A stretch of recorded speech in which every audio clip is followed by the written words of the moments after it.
தமிழ் பேசும் அனைத்து நல் உள்ளங்களுக்கும் வணக்கங்கள். இன்று இந்த வீடியோவில் நம்ம என்ன பார்க்க போகிறோம்னா, ஐ என்ற எழுத்துக்குரிய ஷார்ட் சவுண்ட், லாங் சவுண்ட், இந்த ரெண்டையும் தான் பார்க்க போகிறோம்.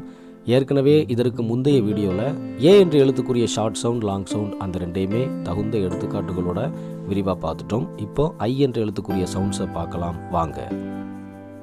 ஐ என்ற எழுத்துக்குரிய ஷார்ட் சவுண்ட் என்னன்னு பார்த்தீங்கன்னா இ, அதாவது தமிழில் இருக்கக்கூடிய உயிரெழுத்து இ, அதாவது இலை என்ற வார்த்தையில் இருக்கக்கூடிய அந்த இ தான் இங்கிலீஷில் ஐ என்ற எழுத்துக்குரிய ஷார்ட் சவுண்ட். அதை எளிமையாக நீங்கள் ஞாபகம் வச்சுக்கோங்க. அது சார்ந்த எடுத்துக்காட்டுகளை இப்போ பார்க்கலாம் வாங்க.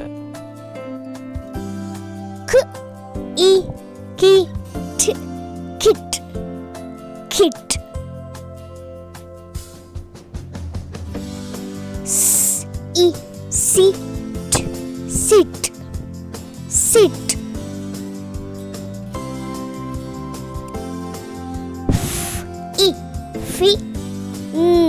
Fin, fin. She, shin. Students, இதுவரை நம்ம ஐ என்ற எழுத்துக்குரிய ஷார்ட் சவுண்டை அழகாக பார்த்துட்டோம். இப்போ ஐ என்ற எழுத்துக்குரிய லாங் சவுண்ட் என்ன அப்படின்னு பார்க்கலாமா? எஸ், அதாவது ஐ என்ற எழுத்துக்குரிய லாங் சவுண்ட், அந்த எழுத்து தான் சவுண்டு ஐ. அது நல்லா ஞாபகம் வச்சுக்கோங்க. ஐ என்ற எழுத்துக்குரிய லாங் சவுண்டும் ஐ அப்படி தான் சொல்லணும், சரிங்களா? ஐ. இப்போ அது சார்ந்த எடுத்துக்காட்டுகளை இப்போ பார்க்கலாம் வாங்க.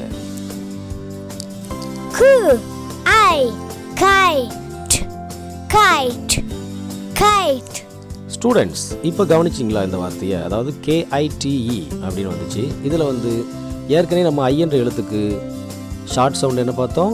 இ அப்படின்னு பார்த்தோம். இப்போ பாருங்கள், ஐ என்ற எழுத்து அதே எழுத்து தான், ஆனால் சவுண்டு எப்படி மாறிடுச்சு? ஐ அப்படின்னு லாங் சவுண்டாக மாறிட்டு. எப்படி மாறுச்சு? ஏற்கனவே நம்ம சொன்ன மாதிரி தான். ஏ என்ற எழுத்துக்குரிய சவுண்டு, ரெண்டு சவுண்டு பார்க்கும்போதும் நம்ம டீட்டெயிலாக பார்த்தோம் இல்லையா? அதாவது ஒரு வவல் வந்திருக்கு. இதில் ஐ என்ற வவலுக்கு அடுத்து ஒரு கான்சனன்ட், ஒரு மெய்யெழுத்து அந்த வார்த்தை ஈயில் முடிஞ்சிருக்கு. அது எதில் முடிஞ்சிருக்கு பாருங்கள். கைட்டில் கடைசி எழுத்து என்ன அப்படின்னு பார்த்தோம்னா, கைட் என்ற வார்த்தையில் கடைசி எழுத்து இ.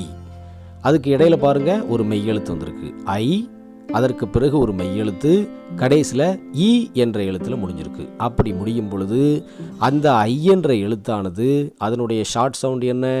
இ அப்படின்னு ஏற்கனவே பார்த்தோம் இல்லையா? அந்த ஷார்ட் சவுண்ட் லாங் சவுண்டாக மாறிவிடுகிறது. அதாவது ஐ என்ற எழுத்து சவுண்டும் ஐ அப்படின்னு உச்சரிக்கணும். அதை இப்போ பார்த்தோமா?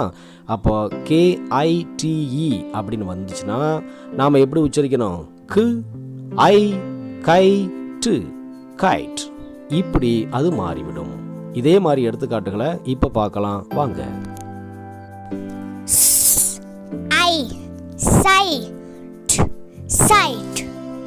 Sight, I, fine.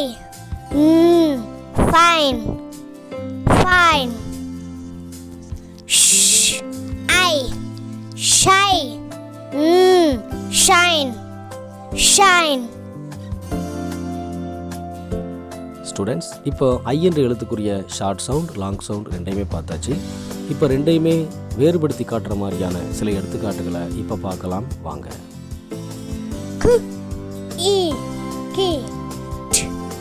Kit, I, kite.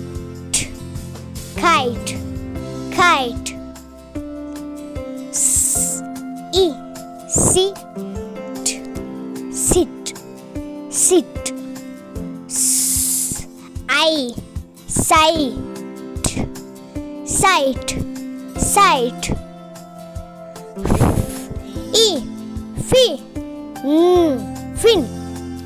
Fin.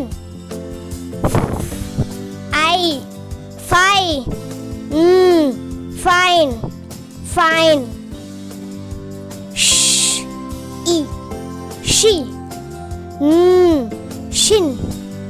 shin. I, shy, shine.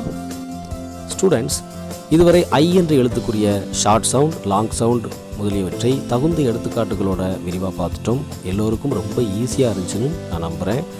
அடுத்ததாக நம்ம ஓ என்ற எழுத்துக்குரிய ஷார்ட் சவுண்ட் அண்ட் லாங் சவுண்டை அடுத்த வீடியோவில் விரிவாக பார்ப்போம். அதுவரை உங்களிடம் இருந்து விடைபெறுகிறேன். நன்றி, வணக்கம்.